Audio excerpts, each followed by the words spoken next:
At nandito na nga ang pinakabagong device ni Honor, ang affordable at sulit na Honor X6e. Hawak natin ang Ocean Cyan variant at meron itong 6GB of RAM at 256GB na storage.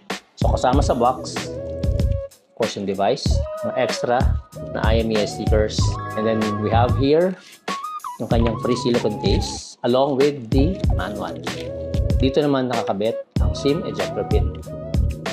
Meron din itong kasamang Honor Supercharge na 35 watts at USB-C cable. Sa device naman, ito ay Ocean Cyan variant.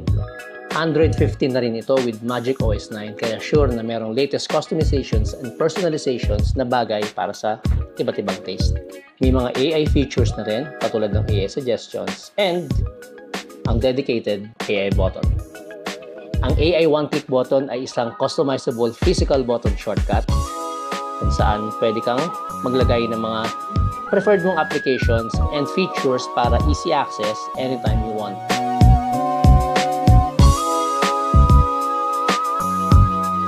Meron din itong dual hybrid SIM slot kung saan pwede kang gumamit ng dalawang SIM card at once or isang microSD memory card na compatible up to 512GB. Sa specs naman, meron itong processor na MediaTek Helio G81 Ultra, 6GB of RAM at plus 6GB na Honor RAM Turbo.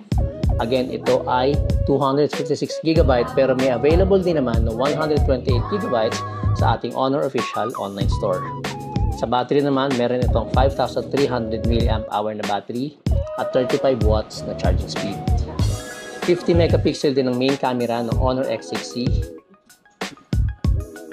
At meron ditong AI front camera. Ang Honor X6e ay may complete Google services, kaya hindi ka mag-worry sa mga applications na gusto mong i-download. Kasyang-kasya sa malaking storage nito.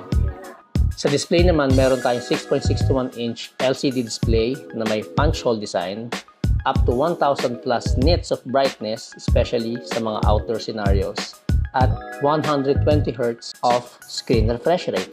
Ang Honor X6e ay available only for just 6,499. Ito na yung retail price niya at pwede mo itong makuha ng mas mura pa sa ating official online stores. Kasama na rin ang 128GB storage version.